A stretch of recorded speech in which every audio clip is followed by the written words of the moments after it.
یہ لو میری سنت، یہ لو میرا قرآن، یہ لو میری سنت۔ الحمدللہ وکفا والسلام علی عبادہ الذین اصطفى، اللہم صل علی سیدنا محمد وعلی آل سیدنا محمد مبارک وسلم۔ قرض لینے دینے سے متعلق کچھ پہلے بات چلی تھی، تو قرض سے متعلق کچھ فقہی مسائل عرض کی دیتا ہوں، اور قرض کی ادائیگی کے لیے ایک دو دعائیں بھی ساتھ ہی عرض کیے دیتا ہوں۔ فقہا نے لکھا ہے کہ جانوروں کا مثلاً گائے، بیل، بھینس وغیرہ کا قرض لینا درست نہیں ہے۔ قرض والی چیزوں میں قیمت کی کمی یا بیشی کا کوئی اعتبار نہیں۔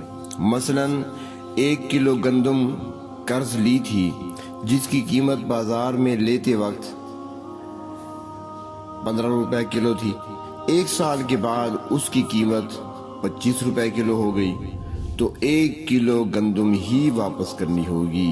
قیمت کی کمی بیشی کے اعتبار سے اس میں کمی بیشی نہیں کی جائے گی، یعنی اس نے 1 کلو گندم ادھار لی تھی، چاہے وہ جتنی قیمت کی بھی تھی، لیکن سال کے بعد لوٹا رہا ہے، چاہے جتنا ریٹ بڑھ گیا، قیمت بڑھ گئی ہے، وہی 1 کلو گندم ہی واپس کرنی ہوگی۔ یہ نہیں کہ اس وقت 15 روپے کلو تھی، اب 25 روپے کلو ہے، تب گندم 1 کی بجائے 1.5 کلو دے گا، ایسا نہیں ہوگا، وہی وزن دے گا جو لیا تھا۔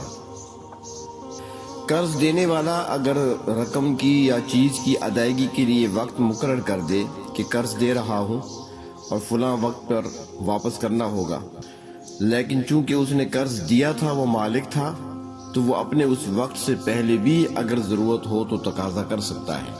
کسی نے قرض دیا ہے کسی کو 500 روپے کہ 6 مہینے کے بعد ادا کرنے ہوں گے، لیکن 6 مہینے گزرنے سے پہلے اس کو ضرورت پڑ گئی، تو پھر وہ مطالبہ کر سکتا ہے کہ جو میں نے قرض دیا تھا وہ 500 مجھے واپس لوٹائے جائے۔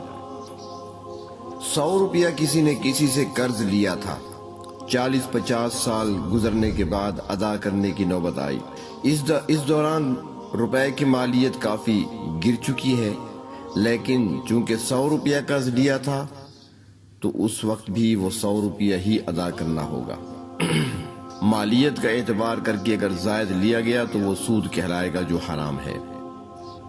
قرض لیتے وقت معمولی قسم کی گندم لی تھی، جب ادا کرنے کا وقت آیا تو عمدہ قسم کی گندم دے رہا ہے، یعنی 5 کلو گندم لی تھی وہ ہلکی قسم کی، اب جب دینے کا وقت آیا تو 5 کلو واپس کر رہا ہے، لیکن یہ گندم بہت اچھی ہے، تو یہ جائز ہے، لیکن یہ شرط نہیں ہونی چاہیے۔ یعنی اگر شرط لگائی کہ جیسی بھی چیز دے رہا ہوں مگر لوں گا اس سے اچھی اور عمدہ، تو پھر یہ حرام ہے۔ اگر کسی نے کسی دوسرے شخص کو پیسے دیے، رقم دی کہ ہر ماہ اس میں سے 50 روپیہ نفع میں تم سے لیتا رہوں گا، میری رقم اپنے پاس رکھو، کاروبار میں لگاؤ، ہر مہینے مجھے اتنا دیا کرو، تو یہ سود کہلائے گا، کیونکہ صرف روپے پر، پیسے پر، رقم پر نفع لینا جائز نہیں ہے۔ ہاں اگر شرکت اور مضاربت کی شکل ہو تو پھر وہ جائز ہے۔ جس پر قرضہ ہو وہ قرض ادا کرنے کی کوشش اور سعی میں لگا رہے، اور اس کے لیے کچھ وظائف بھی بتائے گئے ہیں۔ حضرت علی رضی اللہ تعالیٰ عنہ کی خدمت میں ایک شخص آیا، مدد کا طالب ہوا، تو حضرت علی رضی اللہ تعالیٰ عنہ نے ان سے فرمایا کہ میں تمہیں ایسا کلمہ نہ سکھا دوں جو جناب نبی کریم صلی اللہ علیہ وسلم نے ہمیں سکھایا ہے، اگر پہاڑ کے برابر بھی قرض ہو تو اللہ پاک ادا کرا دے گا۔ اور پھر فرمایا اللہم اکفنی بحلالک عن حرامک واغننی بفضلک عمن سواک۔ اللہم اکفنی بحلالک عن حرامک، اے اللہ کافی فرما دے حلال حرام کے مقابلے میں، واغننی بفضلک عمن سواک، اور اپنے فضل سے مجھے غنی بنا دے، یعنی مجھے کسی اور کی ضرورت نہ رہے، اپنے خزانوں سے ہی مجھے غنا عطا فرما دے۔ ایک اور روایت میں آتا ہے، حضرت معاذ بن جبل رضی اللہ تعالیٰ عنہ فرماتی ہیں کہ مجھے حضور اکرم صلی اللہ علیہ وسلم نے جمعہ کے دن نہیں پایا۔ جب آپ صلی اللہ علیہ وسلم نماز سے فارغ ہوئے تو پوچھا، اے معاذ کیا بات ہے کہ میں تم کو نہیں دیکھ رہا تھا؟ عرض کیا، اے اللہ کے رسول، ایک یہودی کا کچھ قرض دینا تھا، میں نکلا تو انہوں نے مجھے روک لیا۔ آپ صلی اللہ علیہ وسلم نے فرمایا، اے معاذ میں ایسی دعا سکھا دوں کہ تم اس دعا کو پڑھو گے تو صبیر کے برابر بھی قرضہ ادا ہو جائے گا۔ صبیر ایک پہاڑ ہے یمن میں۔ تو آپ صلی اللہ علیہ وسلم نے حضرت معاذ ابن جبل رضی اللہ تعالیٰ عنہ کو دعا تعلیم کی اور سکھائی۔ فرمایا تم یہ پڑھا کرو، قل اللہم مالک الملک تؤتی الملک من تشاء وتنزع الملک ممن تشاء وتعز من تشاء وتذل من تشاء بيدك الخير انك على كل شيء قدير تولج الليل في النهار وتولج النهار في الليل وتخرج الحي من الميت وتخرج الميت من الحي وترزق من تشاء بغير حساب۔ آگے فرمایا، رحمان الدنیا والآخرہ ورحیمہما تعطی من تشاء منها وتمنع من تشاء ارحمنی رحمتا تغنینی بها الرحمت من سواک۔ فرمایا کہ یہ دعا پڑھ لیا کرو، قرض تمہارا ادا ہو جائے گا۔ حضرت ام ابی سعید خدری رضی اللہ تعالی عنہا فرماتی ہیں کہ حضور پاک صلی اللہ علیہ وسلم ایک دن مسجد تشریف لائے تو ایک انصاری شخص جس کا نام ابو امامہ تھا مسجد میں موجود تھا۔ حضور اکرم صلی اللہ علیہ وسلم نے پوچھا، کیا بات ہے؟ میں تم کو وقت نماز کے علاوہ مسجد میں دیکھ رہا ہوں۔ انہوں نے کہا، قرضہ نے پریشان کر رکھا ہے۔